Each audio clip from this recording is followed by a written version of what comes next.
સાપ એટલો ગુસ્સામાં છે ને તમે ખાલી સુસવટ સાંભળો ખાલી એક. Oh my God. અહેમદ.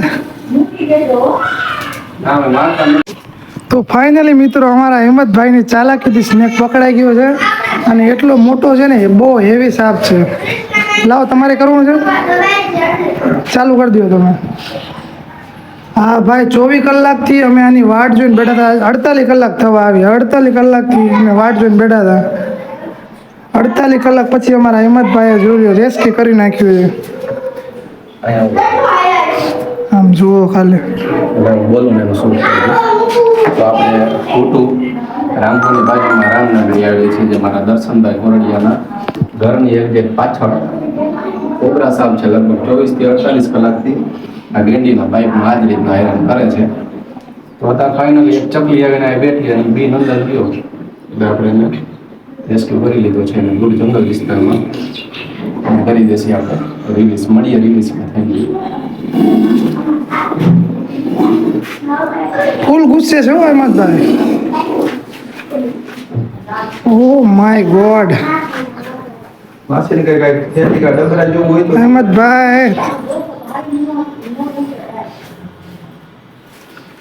હા માસે કાંઈક ડબેરા કે ઠેલા જેવું હોય તો આપો ને એમાં નાખવા માટે. બાચકી હોય તો જોઈ લો. ફાઇનલી અમારા હેમંતભાઈ રેસ્ક્યુ કરી નાખ્યું છે અને અમારા હેમંતભાઈનો ફોનથી જોઈ લો ખાલી. કેમ કે સાપ એટલો ગુસ્સામાં છે ને તમે ખાલી સુસવટ સાંભળો ખાલી એક. સુસવટ સાંભળો તમે એની ખાલી. શું છે બાત કે છે બાત હા કોતરો ઘઉં ભરવાનો કે બાજરા ભરવાનો આવે ને એ. તમે એ સાપની ખાલી સુસવટ જોવો એની ખાલી સુસવટ આવે એ. વાયરા જેવી સુસવટ એમાં આવી જાય તો તેમાં કરી નાખો.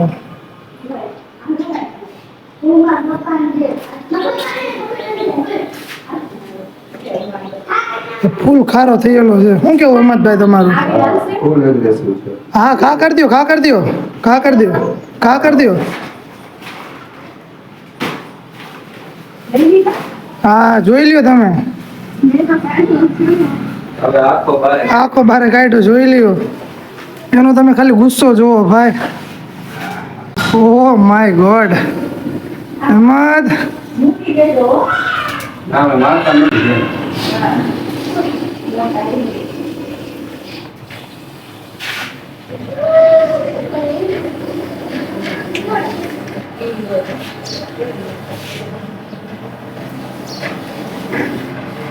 ફૂલ સુસવાડા મારે છે મારો વેડો.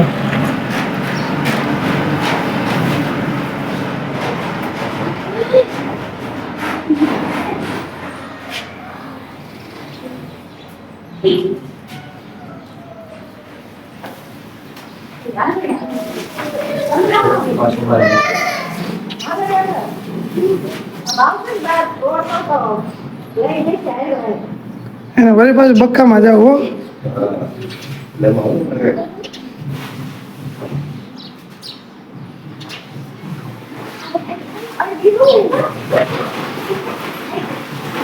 વેરી ગુડ હેમંતભાઈ.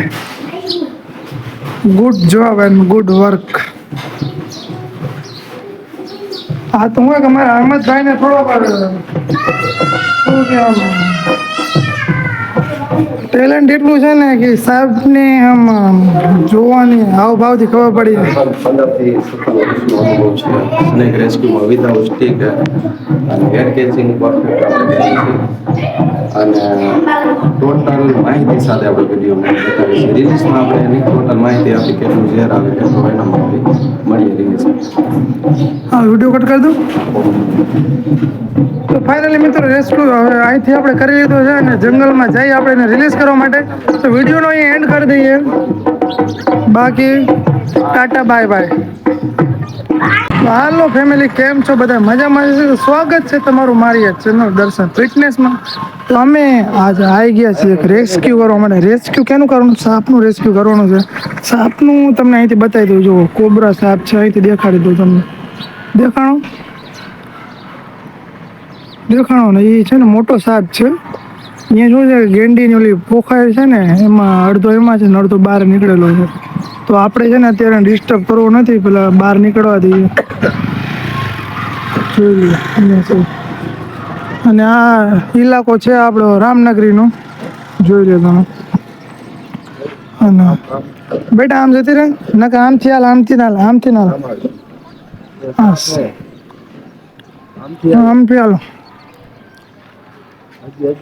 બાકી અમારા હિંમતભાઈ આવી ગયા છે, snake rescue boy. Good service છે એમની. ભગવાન માતાજી એમની પગમાં કડી ગયો હતો, તો હવે સારું છે. ભગવાન માતાજીની દયા ને આ જે લોકોને રેસ્ક્યુ કર્યા હોય કદાચ એમની દયા. બાકી બચવાના ચાન્સ તો ઓછા હોય છે, પણ અમારા હિંમતભાઈ કિસ્મત જોર કરી ગયું. હાલો તો હવે આપણે થોડોક દેખાડો ઓછો કરી નાખીએ અને સાઈડમાં બેસી જઈએ, પછી ચાલુ કરીએ બ્લોગિંગ. કેમ કે હજી થોડોક આટલોક બહાર નીકળો છે, 1 ફૂટ 2 ફૂટ જેટલો, બાકી અંદર જ છે. એટલે વધારે બહાર નીકળે પછી વિડીયો ચાલુ કરું, કેમ કે વિડીયો લાંબો થશે.